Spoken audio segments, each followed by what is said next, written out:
Сәлеметсіздер ме балалар? Қазақ тілі 2-ші сынып, 2-ші бөлім, 125-ші сабақ. Сабақтың тақырыбы сан есім деп аталады.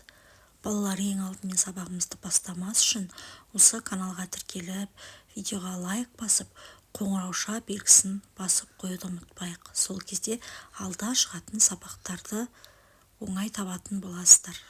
Балалар, бүгінгі сабақта сіздер мәтіннен сан есімдерді табуды үйренесіздер, және де мәтін мазмұны бойынша сұрақтар құрастыра алатын боласыздар. 18-ші жаттығу: мәтінді түсініп оқы. Саяхатқа шығу туризм дегенді білдіреді. Нағыз туристер саяхатта жүргенде демалып қана қоймайды. Саяхат жасаған жерлері жайында егжей-тегжейлі білуге талпынады. Саяхатшылар табиғаттың нағыз жанашыр қорғаушылары.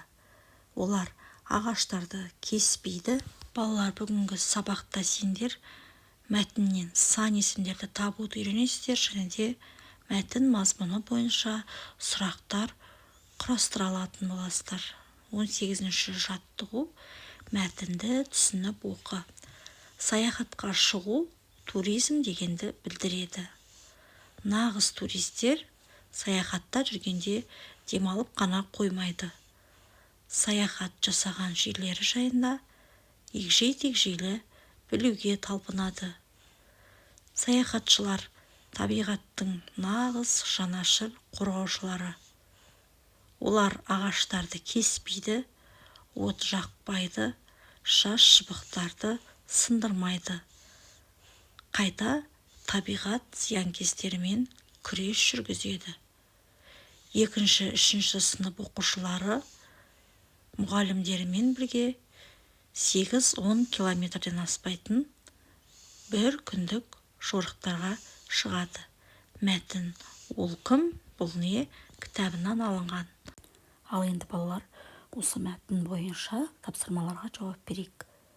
Мәтін мазмұны бойынша сұрақтар құрастырып, оларға жауап бер. 1-ші сұрақ: саяхатқа шығу нені білдіреді? Саяхатқа шығу туризм дегенді білдіреді.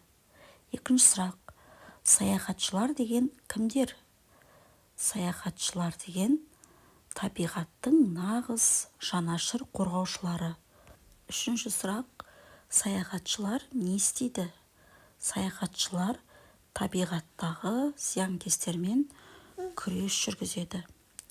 4-ші сұрақ: сен саяхатқа шығып көрдің бе? Иә, мен саяхатқа шығып көрдім. Балалар, осылай мәтін бойынша қысқаша сұрақтар қойып, оған жауап беруге болады.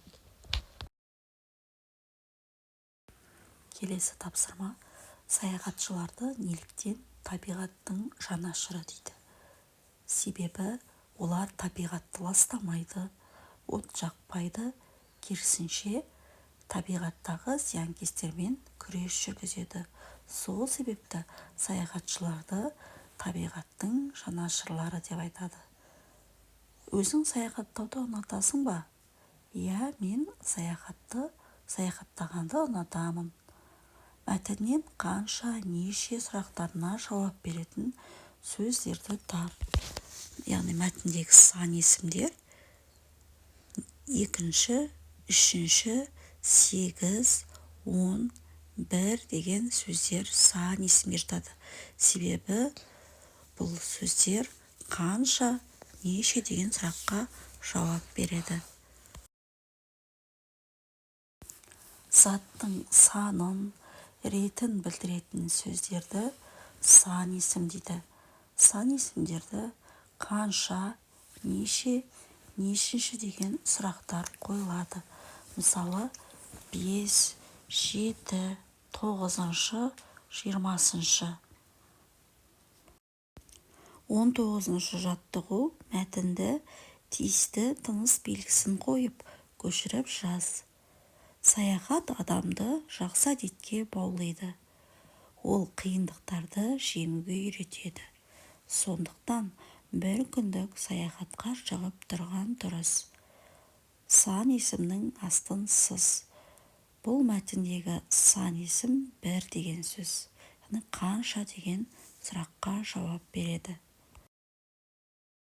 20-шы жаттығу: суреттерге қарап қай қалаға саяхатқа шығатыныңды болжа. Балалар, суреттерге қарасақ, бәйтеректің және де хан шатырдың суреті бейнеленген. Демек, бұл Астана қаласы. Астанамызға саяхат тақырыбына әңгіме құрастырып айт. Әңгімеңде қанша, неше сұрақтарына жауап беретін сөздерді пайдалан. Ал олай болса, балалар, келесі бетте Астанамызға саяхат тақырыбына әңгіме құрап көрейік. Астанамызға саяхат. Біз сыныбымызбен Астана қаласына экскурсияға баратын болдық. Біздің сыныптан 5 қыз бала және 3 ұл бала және мектептен 1 мұғалім барады. Мен Астанаға 2-ші рет барғалы тұрмын. 2 күннен кейін жолға шықтық. Менің орным 4-ші қатарда. Ең бірінші Бәйтерек монументіне бардық. Одан шығып Хан шатырға жол тарттық. Тағы да басқа 5-6 жерлерге саяхат жасадық.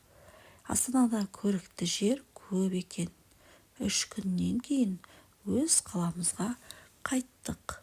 Балалар, бұл жерде біз қандай сан есімдерді қолдандық? Яғни 5, 3, 1, 2, 4-ші, 1-ші, 5, 6 және де 3 деген сан есімдерді қолдандық. 21-ші жаттығу: мақалды көркем жаз. 7 жұрттың тілін біл, 7 түрлі білім біл. Сан есімдерді тап, олардың қай сөзбен байланысып тұрғанын анықта.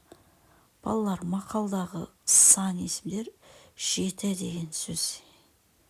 Бұл сөздер 7 жұрттың және де 7 түрлі деген сөздермен байланысып тұр.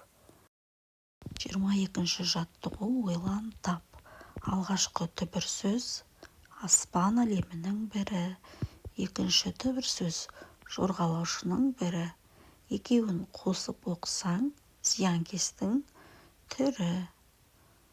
Жауабы жұлдыз құрт. Сан есімдерді теріп жаз.